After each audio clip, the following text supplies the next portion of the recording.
आज का जो हमारा टॉपिक है आर्टिफिशियल इंटेलिजेंस के अंदर वो है रो कॉलम रिडक्शन मेथड। इसमें क्या होता है कि हमारे पास एक मैट्रिक्स की फॉर्म में प्रॉब्लम दी होती है। फॉर एग्जांपल हम ये प्रॉब्लम करते हैं कि ये हमारे पास नंबर ऑफ जॉब्स है और ये पर्सनस है। अब एक काम करने को, एक जॉब करने के लिए कितने पर्सनस की रिक्वायरमेंट, हमें ओवरऑल कॉस्ट फाइंड करनी है। सबसे मिनिमम कॉस्ट हमें इसमें चाहिए होती है। रो कॉलम रिडक्शन के थ्रू हम मिनिमम कॉस्ट फाइंड करते हैं किसी एक की।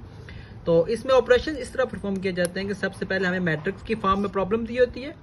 सबसे पहला हमारा फॉर्म जो सोल्यूशन स्टेप होता है वो रो रिडक्शन। रो रिडक्शन में क्या होता है कि सबसे मिनिमम नंबर रो में जो होता है उसको सिलेक्ट किया जाता है और बाकी सारे एलिमेंट में से उसको माइनस किया जाता है। सेम एज जितनी भी रोज होंगे उतनी में से ये काम करना पड़ेगा। और उससे अगला स्टेप होगा column reduction method. Same like row में, कॉलम में हम क्या करते हैं, कॉलम में से एक सबसे मिनिमम नंबर उठाते हैं और उसको कॉलम में से सब्ट्रैक्ट करते हैं और इस तरह रो कॉलम रिडक्शन मेथड को हम करते हैं। और ये उस टाइम तक करते हैं जब हमारे पास जीरोज आ जाएं। अब हम इसको काम करके आपको दिखाते हैं। सबसे पहले हमारे पास ये है, इसके मुताबिक हमने रो रिडक्शन एलिमेंट इसके ऊपर अप्लाई करना है। तो फर्स्ट रो में हम देखें तो सबसे में मिनिमम नंबर कौन सा हमारे पास, इसमें 11। तो 11 को हम इन सारे सब में से माइनस कर देंगे। तो ये क्या हो जाएगा, 11 ही सॉरी, हमारे पास जो सबसे मिनिमम नंबर है वो 10 है। 10 को हम जब माइनस करेंगे तो क्या होगा, 10 माइनस 10 0, 10 माइनस 12 2, 9 1। और इसमें प्लस माइनस का ऐसा इशू नहीं है, हमेशा आंसर पॉजिटिव ही आएगा चाहे आप जिस तरह मर्जी उसको माइनस कर रहे हो। सेम है सेकंड रो में हम देखें तो हमारे पास सबसे मिनिमम नंबर है 5। तो ये हो जाएगा 0 5 2 और 3। और अगर थर्ड रो में हम देखें तो थर्ड रो में हमारे पास सबसे छोटा एलिमेंट है 11। 11 को जब हम 12 में से माइनस करेंगे तो क्या बचेगा हमारे पास 1 3 2 और 0। और लास्ट रो की बात की जाए तो लास्ट रो में हमारे पास सबसे छोटा एलिमेंट है 8। 8 को जब हम 8 में से माइनस करेंगे तो 0 4 3 और 1। ये हमारे पास हो गया है रो रिडक्शन। पहला स्टेप हमारा हो चुका है। इसमें हमारे पास देखें, हमारे पास पहले रो में हमने ये छोटा एक एक आधा एलिमेंट लिया, सबसे छोटे वाला उसका हमने माइनस किया। अब सेम एज अब जो हमारे पास मैट्रिक्स आ चुका है ये वाला, इसके ऊपर हम कॉलम रिडक्शन मेथड आएगा। रो का हमने किसके ऊपर किया, मेन मैट्रिक्स के ऊपर। लेकिन जो कॉलम रिडक्शन मेथड है वो हम जो मैट्रिक्स हमारे पास आएगा रो ऑपरेशन करने के बाद उसके ऊपर कॉलम ऑपरेशन किया जाएगा। तो इसमें से आप क्या करेंगे, हम कॉलम वाइज चीजों को देखेंगे और जो सबसे छोटा एलिमेंट है उसको बाकी में से माइनस करेंगे। अब जैसा पहले कॉलम में देखें, सबसे छोटा एलिमेंट क्या है हमारे पास 0। तो 0 को सब में से माइनस करेंगे तो हमारे पास कोई फर्क नहीं पड़ेगा, वही कॉलम हमारे पास वापस आ जाएगा। 0 माइनस 0 0 1 0। अब सेकंड में देखें तो हमारे पास सबसे छोटा एलिमेंट क्या है 2। तो 2 को अब पूरे कॉलम में से हम माइनस कर देंगे। 2 माइनस 2 0 3 1 2। और अब इसमें से सबसे छोटा एलिमेंट को है 2, तो उसको माइनस करेंगे। 7 0 0 1। और इसमें से सबसे छोटा 0 है तो 1 3 0 1। अब हमने इसके ऊपर रो और कॉलम दोनों ऑपरेशन हमने परफॉर्म कर दिए हैं। अब इसका मेन जो चीज आती है जहां पे हम सोल्यूशन फाइंड करने के लिए जाते हैं, तो मेन चीज हमारे पास यहां से आती है।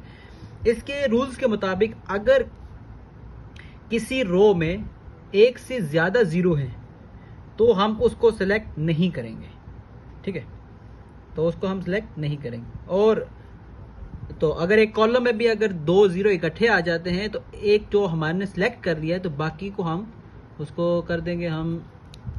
एक मिनट बगल। अब हमारे पास रो भी हो गया, कॉलम भी मेथड हमारे पास हो गया। तो अब आप इसमें सोल्यूशन के जैसे मैंने बात की है, अगर हम सबसे पहले हम इसमें उस रो को सिलेक्ट करेंगे जिसमें सिर्फ एक 0 हो। जिसमें एक से ज्यादा 0 होगा हम उस रो को सिलेक्ट नहीं करेंगे। और अनफॉर्चुनेटली हमारे पास अगर ऐसी कोई रो आ जाती है जिसमें एक भी 0 ना हो तो हम उस 0 से बड़ी वैल्यू फिर एक आधा सिलेक्ट करेंगे। जैसे हम अभी कर लेते हैं, फर्स्ट रो में देखें हमारे पास एक 0 ये है, लेकिन सेकंड नंबर पे भी 0 है, तो हम इस रो से कोई भी 0 सिलेक्ट नहीं करेंगे। Same as it second row पे आए, हमारे पास एक तीसरे कॉलम में 0 है और एक पहले कॉलम में 0 है, तो इसको भी हम सिलेक्ट नहीं करेंगे। थर्ड को भी, इन दोनों में इकट्ठा 0 है, इनको भी सिलेक्ट नहीं करेंगे। लेकिन अगर फोर्थ की बात करें तो डी वाले में हमारे पास सिर्फ एक ही जीरो है, तो सबसे पहले हम इस जीरो को सिलेक्ट कर लेंगे। ये हमारे पास एक जीरो सिलेक्ट हो गया। ये हमारे पास रो ऑपरेशन हमारा हो चुका है। अब हम कॉलम की बात करते हैं कि अब हम कॉलम में से जीरो सिलेक्ट करते हैं। जब हम कॉलम से जीरो, अब क्या होगा, जिस रो में हमने एक जीरो सिलेक्ट किया है ना, उसके ऊपर जितने भी जीरो होंगे हम उनको कैंसिल कर देंगे। जैसे कि पहले मैं आपको बताने चाह रहा था यही बात कि ये अब हमने जैसे ही हम एक रो या एक कॉलम में से, देखें ये रो है, ये कॉलम है और एक ये है, इस रो में अब जितने भी जीरो होंगे इसके अलावा, इस रो में तो खैर नहीं है, अनटिल अनलेस हम जीरो सिलेक्ट नहीं कर सकते जब तक एक ही रो जीरो ना हो रो में। इस रो में एक जीरो है और इस कॉलम में, अब इस कॉलम में जितने भी जीरो होंगे इसके अलावा हम उनको कैंसिल आउट कर देंगे। फॉर एग्जांपल हमने इसको भी कैंसिल आउट कर दिया, इसको भी कैंसिल आउट कर दिया। अब हम दोबारा रीचेक करेंगे रोज को कि किसी रो में अगर सिंगल जीरो है तो हम उसको सिलेक्ट करेंगे।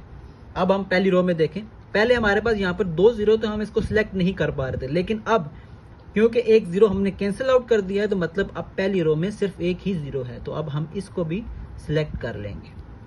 अब हम सेकंड रो पे आते हैं, तो सेकंड रो में भी ये जीरो कैंसिल होने की वजह से अब हमारे पास सिर्फ एक ही जीरो बचा है, तो हम इस जीरो को भी सिलेक्ट कर लेंगे।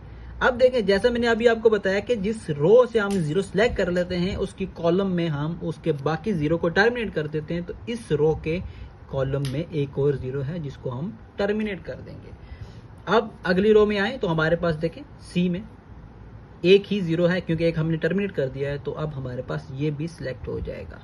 बेसिकली हमने रो कॉलम रिडक्शन मेथड में पैटर्न बनाना पड़ता है। जितने भी हमारे पास कॉलम दिया होता है, रो कॉलम दिए होते हैं, उन सब रोज में एक आधा जीरो हमें सिलेक्ट करना पड़ता है, और अगर जीरो ना हो तो उससे एक बड़ी वैल्यू। कभी कभी ऐसा हो जाता है, प्रॉब्लम बहुत ज्यादा कॉम्प्लेक्स हो तो जरूरी नहीं है जीरो आए, हमें बड़ा नंबर भी उससे एक आधा सिलेक्ट करना पड़ जाता है। तो अब देखें हमारे पास एक पाथ आ चुका है कि ए पर्सन को 2 नंबर वाली जॉब मिली है, बी पर्सन को 3, सी वाले को 4 और डी वाले को पहले। तो हम इसको अब कर लेते हैं कि एक जो पर्सन था उसको क्या मिला है,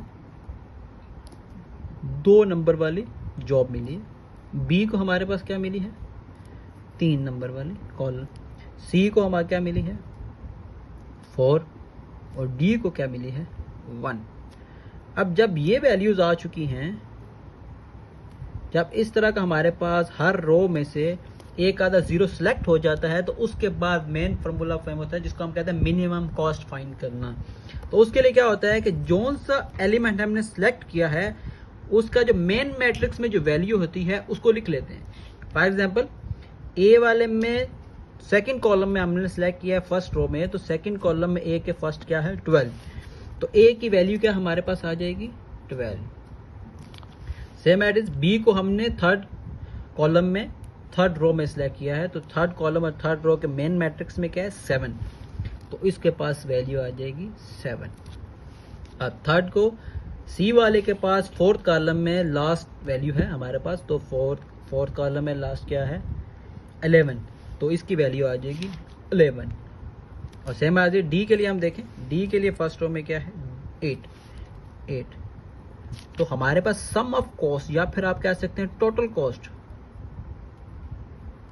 क्या आ जाएगी, टोटल कॉस्ट हमारे पास आ जाएगी 12, 8, 20, 30, 31 और 7, 38।